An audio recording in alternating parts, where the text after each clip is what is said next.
Andrew Little. Thank you, Mr Speaker. I rise to take a call on the Gambling Harm Reduction Amendment Bill.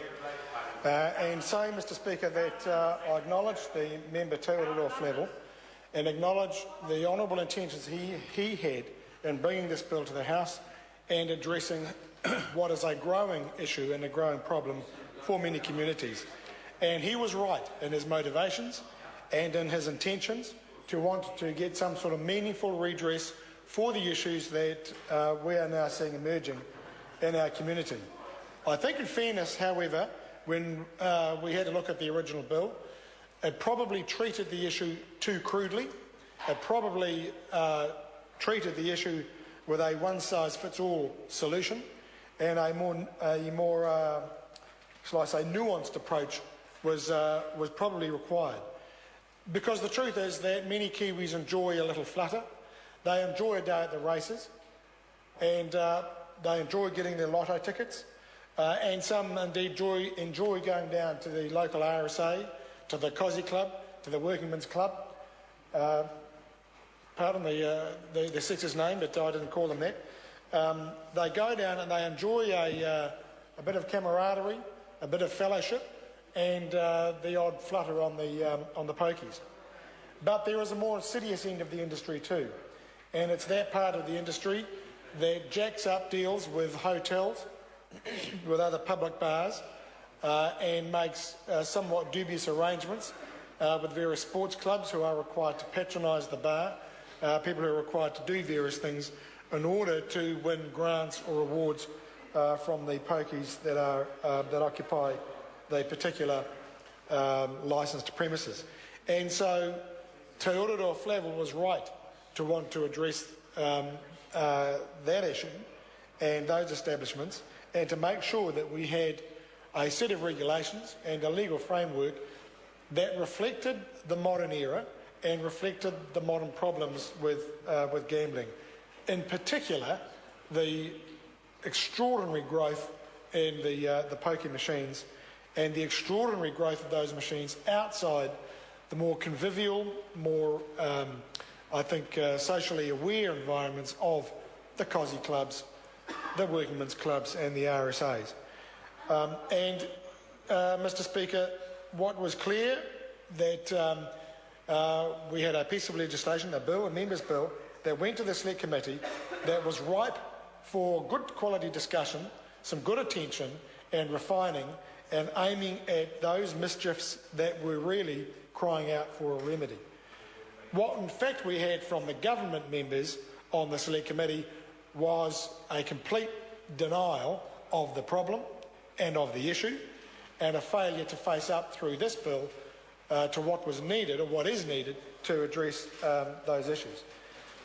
The bill has come back looking the way we are feeling, and that is totally gutted.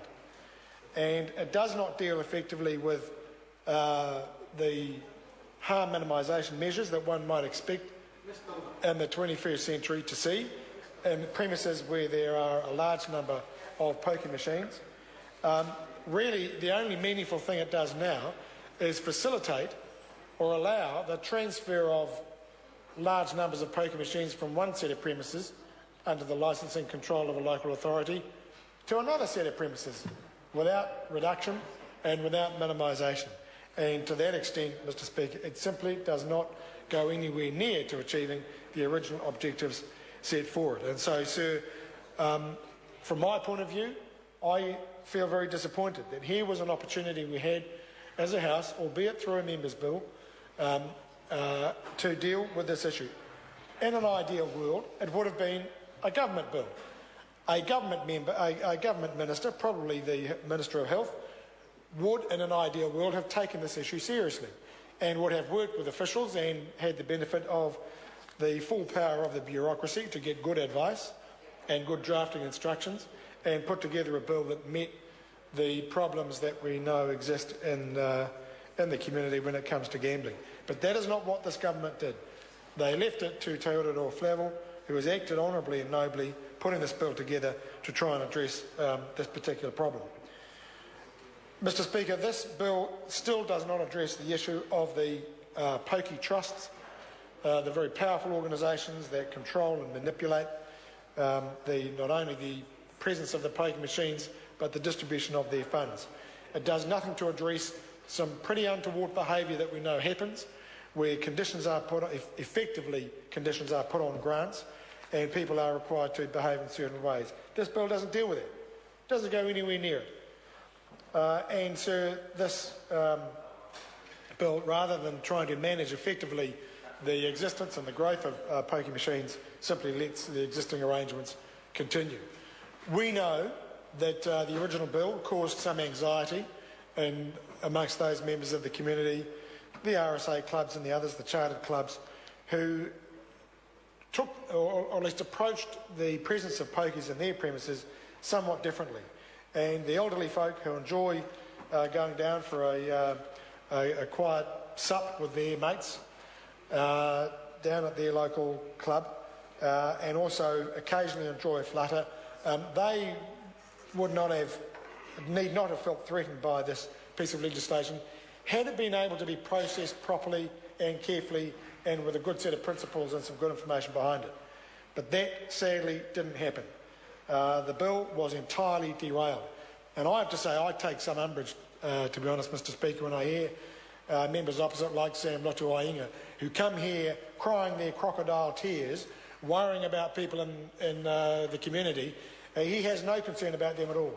If he was genuinely concerned about the people in Maungakiekia and in other places that he claims to represent or reflect, he would have ensured that we had a bill that came back to this House that was in good shape, that actually addressed the issues that exist out there, and he would have ensured that we had a bill that genuinely came and brought some harm minimisation measures.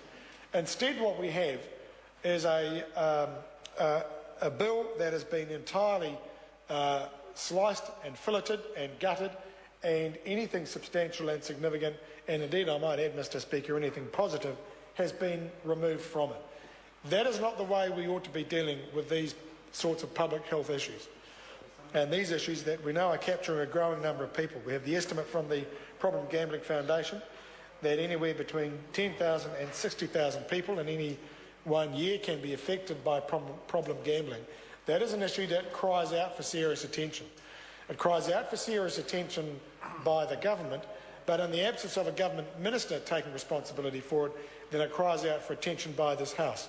And so when we do have opportunities to address issues like that, through bills like this, and that go to the Select Committee, that is a time for this House to take it seriously and to come up through good discussion and getting good advice with some practical measures that address the real problems, that leave those who can responsibly enjoy a flutter, those who can responsibly enjoy a dart at races, those who can responsibly enjoy an afternoon at the local club, leave them to get on and enjoy their time and their conviviality and their camaraderie.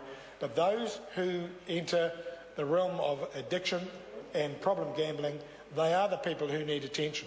And we should not balk as legislators at passing legislation that imposes obligations on those who benefit financially, those who clearly have a financial stake in peddling these devices and these machines, to impose upon them obligations to take responsibility for those who are victims of the activities that they peddle and that they market.